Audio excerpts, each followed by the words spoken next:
So I think Right. parental education, would you say, was really key for you, correct? 100%. And I remember we had a couple of just like parent only sessions with her therapist at the Smart Center for that very reason. And I remember there was one, we were a couple months into our treatment at that time, and we went to a birthday party.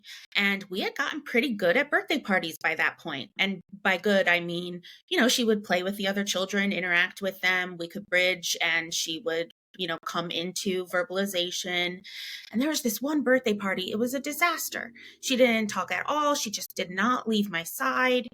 And I remember feeling so discouraged and talking to her therapist and saying, like, what's going on, And her therapist said, okay, well, let's start from the beginning. What was the morning like before you went to the birthday party? And I said, oh, it was a mess. We were rushing around. She had a tantrum because something didn't go right, and she's a little perfectionist. And so she had a meltdown. We arrived late to the party. There were a million people there.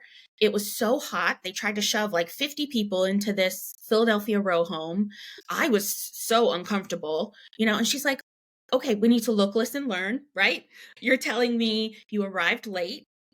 It was crowded. It was probably loud, large, lots of people. It was hot. Even you were uncomfortable. You wanted to leave.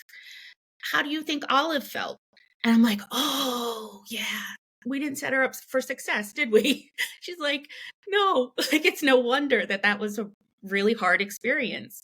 And those are the types of things, like, again, instead of just leaving that experience and saying, well, that was a total failure, being able to kind of pick it apart and, know what we can do better for next time. And the next birthday party, it was successful because we did kind of get in front of some of those things. So I think it's important, again, to realize this isn't a linear process. There's going to be ups and downs.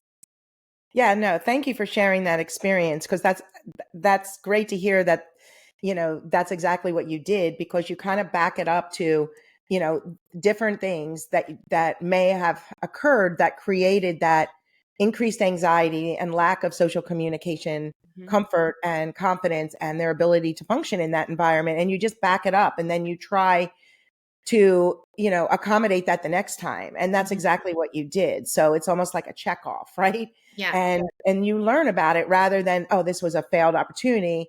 And I do appreciate, even when it wasn't the best kind of opportunity for her, or, it was an experience that was positive, so to speak, it wasn't negative in the sense that you learned. Mm-hmm. And so instead of going at Olive and say, why didn't you do this? Why didn't you talk? Why didn't you separate? Which really shames a lot of children. I have to educate parents a lot, Mindy, on be careful what you say. You should, you need to, why didn't you? All of that creates create shame in our children, because if they could, they would. Yep. And so look, listen, and learn is such an important concept, because our kids tell us everything by what they're even not saying, how they're acting, what's their body language. And Olive is a very sensitive child. So being a sensitive child, those sensory experiences are going to affect her. And Yes. it's an awareness at that moment, maybe not in the midst of that small, like you said, overcrowded row home in Philly. I know what they look like. I'm from Philly, right? I mean, maybe, you arrived real early. You were more on the outskirts. You went in the kitchen more, like maybe you brought a friend. So that was the focus. I mean, there's just lots of things that I'm sure that you did different. So thank you for sharing that.